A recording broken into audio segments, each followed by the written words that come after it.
कामचोर देवरानी। एक बार की बात है, सुषमा अपने पूरे परिवार के साथ खुशी खुशी मोहन नगर में रहती थी। उसकी 2 बहुएं थी, पल्लवी और शिवानी। एक दिन दोनों बहुएं रसोई में काम कर रही होती है कि तभी उनकी सास सुषमा उन्हें बुलाती है। अरे बहू, जरा इधर तो आना। शिवानी, जरा जाकर देखना सासू माँ क्या कह रही हैं।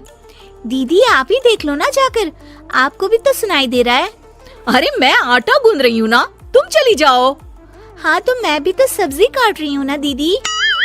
अरे बहू जल्दी आओ। वो ये तो जाएगी नहीं, मैं ही जाकर देखती हूँ कि क्या करना है। पल्लवी सुषमा के कमरे में जाती है। जी मम्मी जी, क्या हुआ? शाम को घर पर कुछ मेहमान आने वाले हैं, तो तुम अच्छा सा खाना बना लेना बहू।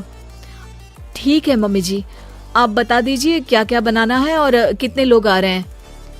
सुनील की मौसी जी और उनका पूरा परिवार आ रहा है। कुल मिलाकर 3 लोग और हमें मिलाकर हुए 9 लोग। तो अभी से ही तैयारी करना शुरू कर दो। और हाँ, घर की सफाई भी कर देना, हाँ अच्छे से। जी मम्मी जी, सब काम हो जाएगा, आप चिंता मत कीजिए। पल्लवी शिवानी को घर में मेहमान आने वाले हैं इसके बारे में बताती है। क्या 9 लोगों का खाना बनाना होगा, घर की सफाई करनी है? बाप रे, सासू माँ ने तो हमें घर की नौकरानी ही समझ कर रखा है।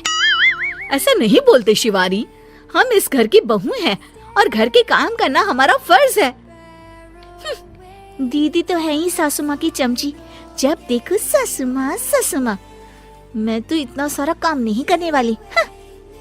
शिवानी कपड़े लेकर गमला साफ कर रही होती है और चक्कर आने का नाटक करने लगती है। मेरा सर चकरा रहा है। तभी वहाँ पल्लवी और सासू माँ जाते हैं। अरे बहू, क्या हो गया तुम्हें? मम्मी जी, बहुत तेज सर में दर्द हो रहा है। तुम एक काम करो शिवानी, आराम कर लो।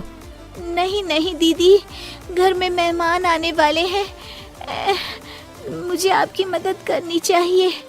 अरे कोई बात नहीं शिवानी, तुम आराम कर लो, मैं सब काम कर लूंगी। ठीक है दीदी, अगर आप इतना कह रही हैं तो आराम कर लेती हूँ। शिवानी आराम से अपने कमरे में मैगजीन पढ़ रही होती है। इसे कहते हैं आराम की जिंदगी। इतना सारा काम।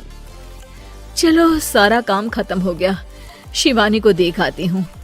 शिवानी अपने कमरे में ईयरफोन में गाने सुनते सुनते सो जाती है और उसके साइड में मैगजीन भी रखी होती है। पल्लवी वहाँ आ जाती है और वो सब देखती है। ओहो, तो मतलब सब काम चोरी का बहाना था। अभी बताती हूँ इसको। घर का सारा काम मुझे करना पड़ा और ये महारानी यहाँ मैगजीन पढ़ रही है, गाने सुन रही है।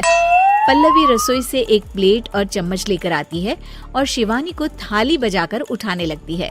शिवानी अचानक से उठती है।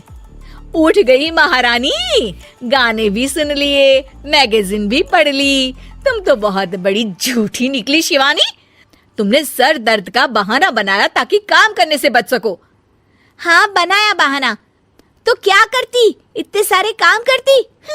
मुझे कोई शौक नहीं है चापलूसी का। क्या चापलूसी? तुम्हें लगता है कि मैं सारे काम चापलूसी के लिए कर रही हूँ? और नहीं तो क्या। तभी वहाँ सासू माँ आ जाती हैं। अरे बहू, वो लोग बस आने ही वाले हैं, तुम तैयारियां कर लो। जी सासू माँ, तुझे तो मैं बाद में देखती हूँ। सब खाना खाने बैठते हैं और खाना शुरू करते हैं। तभी सुनील की मौसी बोलती है। वाह भाई वाह, खाना तो बहुत ही अच्छा बना है सुषमा जी, एक एक चीज में क्या स्वाद है। ये सुनकर शिवानी मुंह बना लेती है। उसे अपनी जेठानी की इतनी तारीफ रास नहीं आती। आपकी बहुएं तो बहुत ही अच्छा खाना बनाती हैं। हाँ, बनाती तो दोनों ही अच्छा है, पर आज ना ये सारा खाना बड़ी बहू ने बनाया है। छोटी बहू की तबीयत ठीक नहीं थी, सो इसलिए। मानना पड़ेगा सुषमा जी, आपकी बड़ी बहू तो बहुत ही गुणवान है। पल्लवी की तारीफ सुनकर शिवानी को जलन होती है, पल्लवी ये सुनकर खुश हो जाती है और शिवानी की तरफ देखकर उसे चिढ़ाती है। कुछ देर बाद मेहमानों के जाने का वक्त हो जाता है। मौसी जी सबके लिए उपहार लाई होती है। वो सबको शगुन के पैसे देती हैं और अंत में पल्लवी के पास आती है। तुम्हारे लिए शगुन का लिफाफा तो है ही, पर बहू तुम्हें एक और उपहार भी मिलेगा इतना अच्छा खाना बनाने के लिए। मौसी अपने सोने के कंगन निकालकर पल्लवी को पहना देती है। ये लो, ये मेरे मनपसंद कंगन है, अब से ये तुम्हारे हुए। धन्यवाद मौसी जी। ये देखकर शिवानी तो पूरी तरह से जल जाती है और गुस्से से रसोई में चली जाती है। तभी वहाँ पल्लवी आ जाती है और उसे अपने कंगन दिखाने लगती है। देवरानी जी, अब आपका सर दर्द ठीक तो है ना? मुझे लगता है कि अब सर दर्द शुरू हो गया होगा आपका।